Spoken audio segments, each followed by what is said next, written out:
Bu günləri yerin təbəqələrindən sonuncusu olan biosfer təbəqəsini keçəcəyik. Biz keçmişik deməli litosferi, litosfer yerin müsbət təbəqəsi idi. Yerin hava təbəqəsini keçmişik, atmosferi və yerin su təbəqəsi olan hidrosferi keçmişik. Bu günləri isə biz biosferlə tanış olacağıq. Bəs biosfer nədir? Biosfer yerin canlı aləm təbəqəsidir. Yəni canlı təbəqəsinə nə deyəcəyik? Biosfer deyəcəyik. Bio canlı, sfera isə təbəqə mənasına gəlir. Biosferin formalaşması təbii ki, birdən-birə olmamışdı.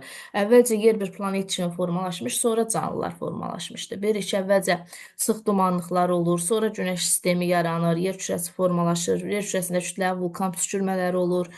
Və yerin belə deyək də ilk atmosferi formalaşır. Atmosferdə sonra oksigen yarandıqca həyat başlayır. Həyat başladıkdan sonra artıq digər canlılar, onurğasızlar, bir hüceyrələr, daha sonra onurğalılar, sürünənlər formalaşır, quşlar formalaşır və sonda isə insan yaranır. Biosferin ən ali üzvü insan hesab olunur. Biosferə deməli canlılar deyəndə burada heyvanları, bitkiləri, mikroorqanizmləri, göbələkləri nəzərdə tuturuq. Biosferin yaranması dediyimiz kimi birdən-birə baş verməmişdi. Biosferin yaranması hələ ilk dəfə arxeey və proterozoida baş verib. Bu dövrdə ilk olaraq ibtidai yosunlar, bir hüceyrəlilər yaranmağa başlamışdılar. Daha sonra isə alt paleozoyda və üst paleozoyda isə yavaş-yavaş canlı aləm daha da belə deyək, inkişaf edərək mürəkkəbləşmişdi. Alt paleozoyda dənizdə yosunlar, onurğasız canlılar sürətlə inkişaf eləmişdi. Bitkilər yaranmışdı quruda, okeanları balıqlar fəth etmişdilər.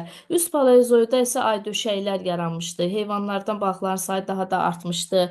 Bitkilərdən qıcıkimlər daha da belə deyək də üstün olmuşdu, artmışdılar. Mezozoyda isə örtülü toxum, daha doğrusu üzr istəyirəm, çılpaq toxumlu bitkilər üstün olmuşdu. Örtülü toxumlu bitkilər isə yeni yaranmağa başlayırdılar və mezozoyda sürünənlər hökmranlıq etmişdilər.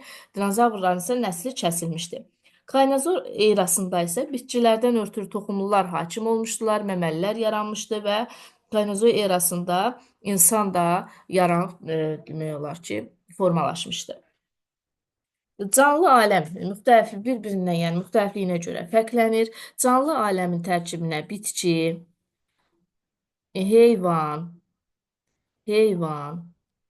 üstəgəl mikroorqanizmlər daxildir, mikroorqanizmlər daxildir.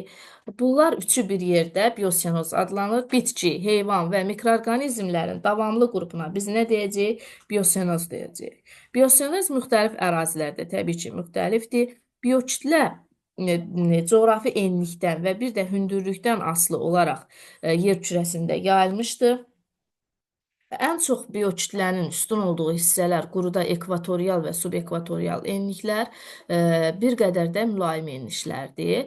Zəif olduğu ərazilər isə səhra və yarım səhralar zonasıdır. Səhralardan təbii ki, burada həm arktik səhralar, həm də isti, yəni tropik səhralar da nəzərdə tutulur. Okeanlarda isə üzvü aləmin zəngin olduğu hissələr, yəni biokütlənin belə deyək, okeanda bir qədər fərqlidir.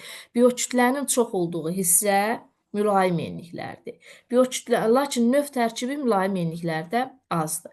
Tropik enliklərdə isə biokütlənin miqdarı azdır, lakin növ tərkibi daha zəngindir. Müxtəlif azdır sayı, düzdür, amma daha çox növ heyvanlar var burada. Daha başqa növ, müxtəlif növ heyvanlar burada daha çox yayılır. Biosferdə olan bitki təbəqəsinə, bitkilərə daha doğrusu deyirik flora,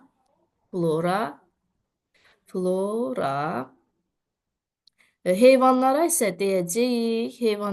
deyəcəyik fauna. Bitkilər, heyvanlar dediyimiz kimi həm quruda, həm də suda yayılıblar. Quruda 92% bitkidir, 8% isə heyvandır. Bunlar təbii ki, dedik, hardadır? Qurudadır. Bəs suda necədir? Suda isə belədir. 94% heyvandır, 6% isə bitkilərdir. Yəni suda bitkilər azlıq təşkil edir dünya okeanında. Dünya okeanında canlıların yayılmasına təsir edən bir sıra amillər var. Bunlar coğrafi enlikdir, ondan sonra duzluluqdur, duzluluqdur, temperaturdur. Bunlar canlı aləmin yayılmasına təsir edən amillərdir. Həmçinin okean suyunda olan sərbəst oksigenin miqdarı da okean suyunda deməli canlıların yayılmasına təsir edir. Okean suyunda canlılar üç qrupda formalaşıb.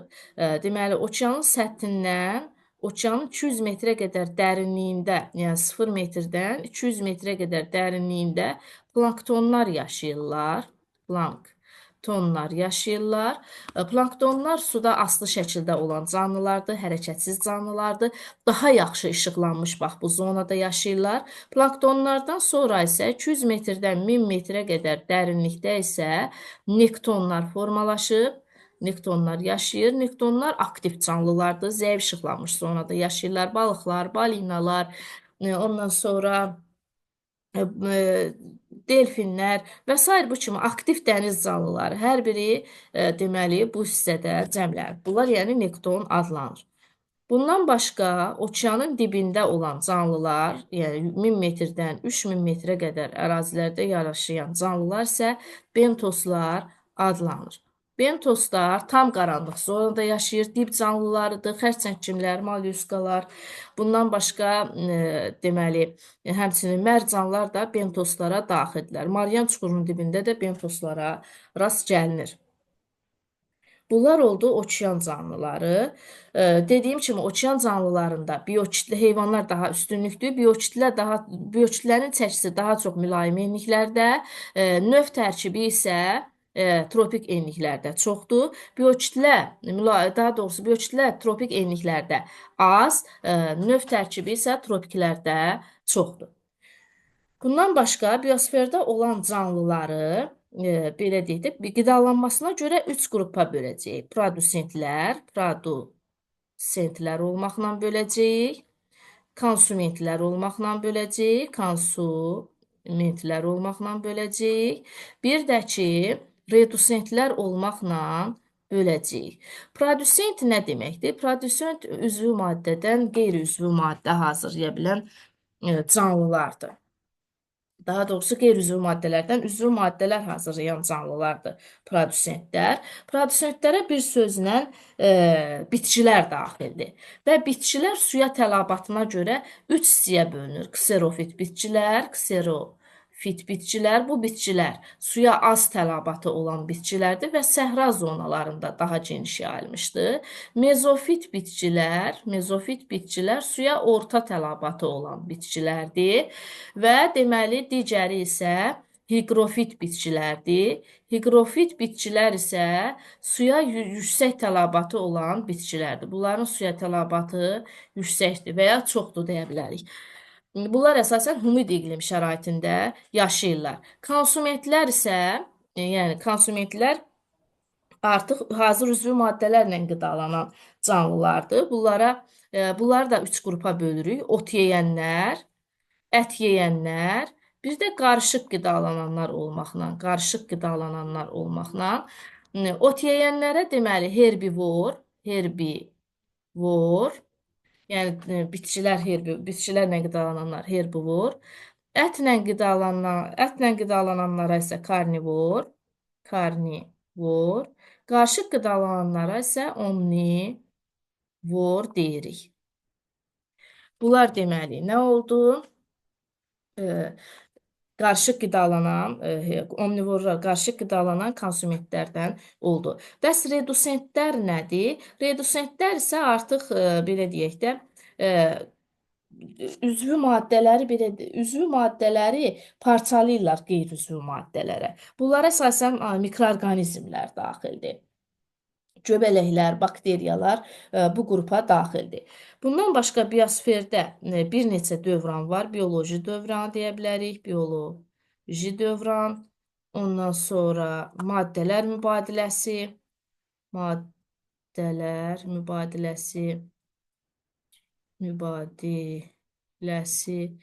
kimi. Bioloji dövran nədir? Bioloji dövran deyəndə biz birbaşa qida zəncirini nəzərdə tuta bilərik. Qida zənciri nədir? Yəni, müəyyən maddələrin birləşmələrin, enerjinin bir canlıdan digər canlıya ötürülməsi prosesidir qida zənciri. Qida zəncirinin adətən ilk həlqəsini ot yeyənlər təşkil edir. Daha sonra ot yeyənlə, daha doğrusu ot təşkil edir, otlar bitkilər təşkil edir. Daha sonra isə bitkilərlə qidalanan ot yeyənlərdən sonra isə yırtıcılar və yırtıcılarla qidalanan mikroorqanizmlər aiddir və bu cür prosesin təkrarlanması isə bioloji dövran adlanır. Maddələr mübadiləsində isə tutaq ki, hər hansı bir bitki torpaqda bitir, böyüyür, müəyyən vaxtdan sonra çürüyür, tökülür, qarışır torpağa və beləcə təbiətdə maddələr mübadiləsi baş vermiş olur. Və yaxud da ki, hər hansı bir canlı ölür və onun qalğı neyniyir? Bir torpağa qarışır və beləcə maddələr mübadiləsi baş vermiş olur. Bundan başqa biosferdə həyatın olmasının səbəbi isə günəş enerjisidir. Günəş enerjisi nəticəsində fotosintez prosesi baş verir. Fotosintez artıq bizə çoxdandan məlumdur, fotosintez nədir? Bitki kökü vasitəsilə torpaqdan suyu qəbul eləyir və deməli yarpaqları vasitəsilə isə günəş işığını qəbul eləyir və deməli günəş işığının təsiri ilə su və karbon qazından glükoza yaranır və həmçinin sərbəst oksigen ayrılır. Fotosintez prosesinin mahiyyəti budur. Fotosintez prosesi canlı aləmin yaşamasını təmin edən əsas beləliklə prosesdir. Çünki fotosintez prosesi olmasa artıq oksigenlə tənəffüs edən canlılar tamamilə müəyyən vaxtlardan sonra yoxa çıxa bilərlər. Bundan başqa həmçinin biosfer haqqında bunu da deyək ki, biosfer ən son yaranmış təbəqədir, ən cavan təbəqədir biosfer. Çünki təbəqələr içərisində ən sonuncu yaranan məhz biosfer olmuşdur.